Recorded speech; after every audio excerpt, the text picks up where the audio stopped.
চলছে ভীষণ প্রাকৃতিক দুর্যোগ, এক টানা বৃষ্টি। সিনেমার নায়ক তখনও এসে পৌঁছননি। কালুদা পড়লেন বিরাট চিন্তায়। পুরো ইউনিট আকাশের দিকে চেয়ে বসে আছে, প্রকৃতি যদি একটু করুণা করে। সেখানে নৌকা রেডি রেডি হয়ে গেলেন উত্তম কুমার ও মাধবী মুখোপাধ্যায়। সেই ছবির নাম ছিল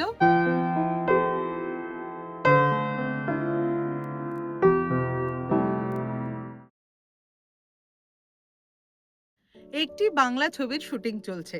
ছবিটির পরিচালনায় রয়েছে অগ্রগামী গোষ্ঠী। একটি গানের আউটডোর শুটিং হবে, লোকেশন মাইথন। শুটিং টিম মাইথনে পৌঁছে গেছে শুটিং এর দিন তিনেক আগেই। সঙ্গে রয়েছেন নায়িকা মাধবী মুখোপাধ্যায়। চলছে ভীষণ প্রাকৃতিক দুর্যোগ, এক টানা বৃষ্টি। সিনেমার নায়ক তখনও এসে পৌঁছননি।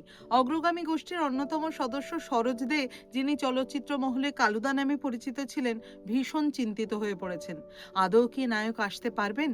দুর্যোগ বাড়ছে, রাস্তায় বহু জায়গায় গাছ পড়ে রাস্তা আটকে গেছে।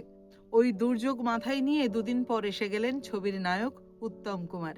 কিন্তু তিনি এসেও লাভ হলো না, কারণ দুর্যোগ অব্যাহত। কালুদা পড়লেন বিরাট চিন্তায়। পুরো ইউনিট আকাশের দিকে চেয়ে বসে আছে, প্রকৃতি যদি একটু করুণা করে। তার মধ্যে উত্তম কুমারের পক্ষে সেই সময় টানা বেশি দিন কলকাতায় থাকাও সম্ভব নয়। বোম্বেতে তখন ছোটি সি মোলাকাত ছবির কাজ চলছে। প্রবল বৃষ্টিতে আরও একটা দিন কেটে গেল। সরোজ দে এবার গোটা ইউনিটকে পুরো শুটিং ডিটেলস বুঝিয়ে রেডি করলেন। বৃষ্টি কমলেই শুট শুরু করে দিতে হবে, একটুও সময় নষ্ট করা যাবে না। অবশেষে সেদিন বেলা 12টা নাগাদ বৃষ্টি ধরলো। পুরো ইউনিট দৌড়লো লেকের দিকে। সেখানে নৌকা রেডি রেডি হয়ে গেলেন উত্তম কুমার ও মাধবী মুখোপাধ্যায়। দৃশ্য গ্রহণের দায়িত্ব পালন করবেন দীনেন গুপ্ত। শুরু হলো শুটিং। শটের পর শট ক্যামেরাবন্দি করছেন দীনেন গুপ্ত। সব থেকে বড় কথা, সেদিন ওই গানের শুটিং হলো কোনো রকম রিহার্সাল ছাড়াই। আকাশের মুখ তখনও ভার, যে কোনো সময় আবার বৃষ্টি নামতে পারে। তাই রিহার্সাল করার মতো সময় সেদিন স্বাভাবিকভাবেই ছিল না।